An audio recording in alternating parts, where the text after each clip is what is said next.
এই রাজ্যের ৮টি লোকসভা আসনে আজ নির্বাচন হচ্ছে। আজ চতুর্থ দফার নির্বাচন এবং তার মধ্যে রয়েছে রানাঘাট, বর্ধমান, পূর্ব বর্ধমান, দুর্গাপুর, আসানসোল, বোলপুর, বীরভূম এবং এই ৮টি যে জায়গা, সেই জায়গায় যে ভোট পড়েছে বিকেল ৩টে পর্যন্ত ৬৬%।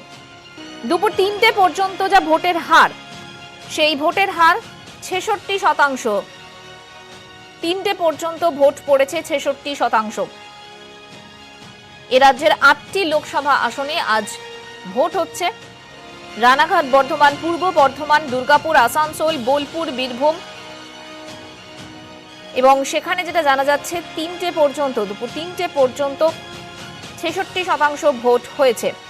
কৃষ্ণনগরে ৬৬.৫৯%, রানাঘাটে ৬৪.১৪%, বর্ধমান পূর্বে ৬৭.০৫%, বর্ধমান দুর্গাপুরে ৬৬.৪৫%, আসানসোলে ৬২.৫১%, বোলপুরে ৬৮.৫১% এবং বীরভূমে ভোট পড়েছে ৬৬.৭৭%। বিস্তারিত জানবো, টেলিফোনে রয়েছেন আমাদের প্রতিনিধি অরূপ দত্ত। অরূপ দা, তুমি কি খবর পাচ্ছ? এখন ভোটের ওপর এখনো পর্যন্ত যে ভোট হয়েছে তাতে গড় যে ভোট সেটার পরিমাণ প্রায় ৬৬% মতো। কমিশনের মতে এখনো ওই ৩টে পর্যন্ত যে ভোটের হার, সেই ভোটের হার মোটামুটি সন্তোষজনক।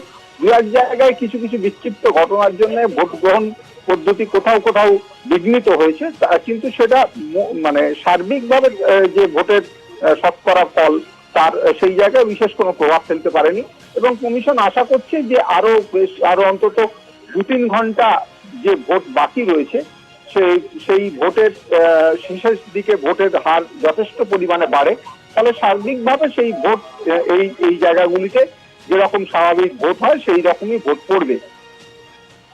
ধন্যবাদ অরূপ দা। কথা বলছিলাম আমাদের প্রতিনিধি অরূপ দত্তের সঙ্গে। দুপুর ৩টে পর্যন্ত ভোটের হার, চতুর্থ দফায় ৩টে পর্যন্ত যা ভোট পড়েছে সেটা ৬৬% বলেই জানা যাচ্ছে। বহরমপুরে পড়েছে ৬৬% ভোটের হার এবং কৃষ্ণনগরে ভোটের হার ৬৬.৫৯%। রানাঘাটে ভোটদানের যে হার তা ৬৪.১৪%, বর্ধমান পূর্বে ৬৭.০৫%, বর্ধমান দুর্গাপুরে ৬৬.৪৫%, আসানসোলে ৬২.৫১%, বোলপুরে ৬৮.৫১% এবং বীরভূমে ৬৬.৭৭%। সকাল থেকে ভোট দান চলছে এবং ইতিমধ্যে বেশ কিছু জায়গা থেকে গন্ডগোলেরও খবর পাওয়া যাচ্ছে। দুবরাজপুরে যেমন পরিস্থিতি নিয়ন্ত্রণে আনতে বুথের মধ্যেই গুলি চালায় আধা সেনা। মোবাইল জমা রাখা নিয়ে গন্ডগোল